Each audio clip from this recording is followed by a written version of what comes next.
karşısına dikileceğiz. Artık İslam'a hakkıyla sarılmanın zamanı geldi. Ey tarihe şan veren Türkler, Farsiler, ey İslam milletleri, dahildeki çekişmeleri, kızgınlıkları bırakmanın zamanı geldi. Bütün ümmete hayal el cihat, ey ümmeti Muhammed, haydi cihadı her yönüyle hayata hakim kılmaya, kalemlerimizle, kelamlarımızla, malımızla, canımızla, ümmet coğrafyasına. Hakikatlere gözünü kapatıp Hamas bir terör örgütüdür diyen dahildeki satılık hainlerin de gerçek yüzünü ifşa etmiştir.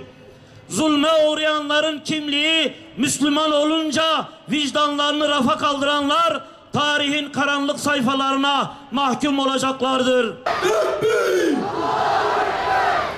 Elhamdülillah bugün küfür, şirk, zulmün dünyayı kapsadığı, karanlığa gömdüğü bir devirde perde efşan bir güneş gibi doğup insanlığa aydınlatan Hazreti Peygamber'in doğum günüdür. Biz onun ümmeti olmakla müşerref oluyoruz.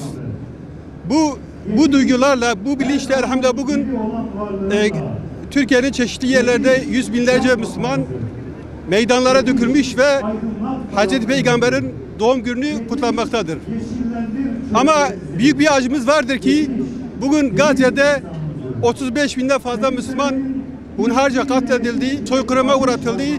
Fakat beklendiği gibi İslam dünyasından herhangi bir tepki görülmemektedir.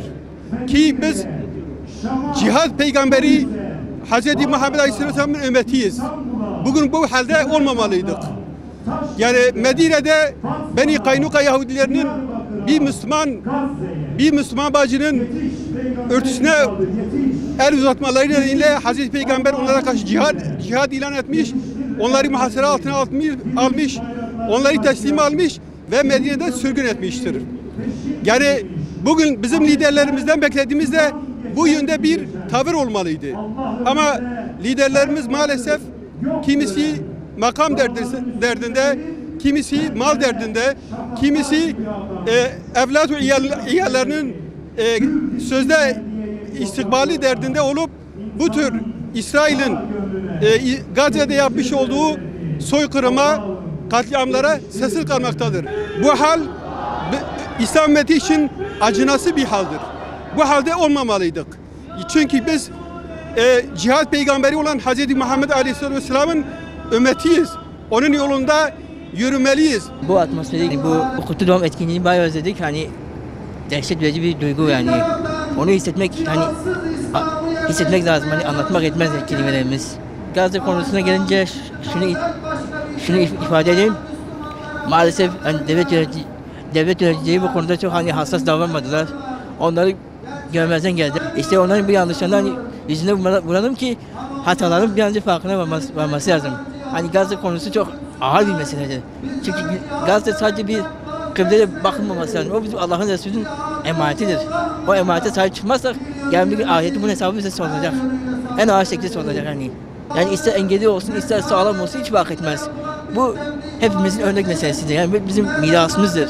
Biz bu mirasa sahip çıkmazsak biz o zaman boşa Müslümanız yani, açık söyleyeyim yani. Asıl sevgisi, asıl mirası kalbimizde olsun yani. Her daim kalbimizde olması lazım Gazze meselesi. Senin kardeşin orada çatı ölüyor. Sen kalkıp da kola içersen bir anlamı kalmaz yani ya.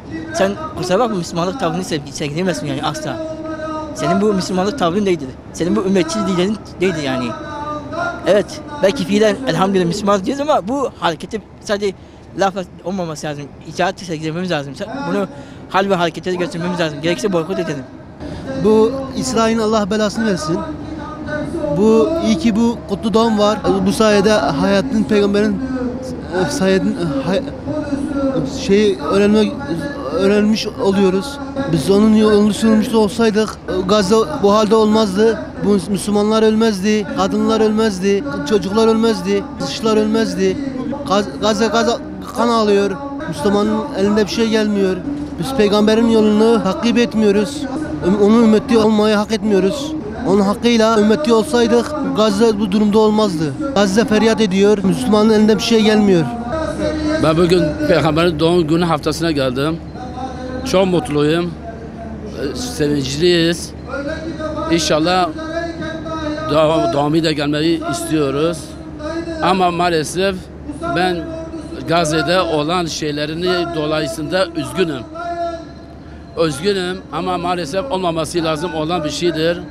Çocuklar ölüyor, kadınlar ölüyor, erkekler ölüyor, adamlar ölüyor. Olmaması lazım. Buna bir kişi dur demesi lazımdır. Biz bir peygamberin kılıcı olarak unutuyoruz. Unutmamamız lazım. Biz de onlara destek çıkmazsa kim çıkacak? Biz de destek olmamız lazımdır. Bu bütün Müslümanları desteğe davet ediyoruz. Biz peygamberin yüzüne nasıl çıkacağız? Böyle olmaması lazım. Biz de eğer peygamberi seviyorsa biz bunlara sahip çıkacağız, bir de destek olacağız. Geçmiş o kutlu peygamberin ümmeti olarak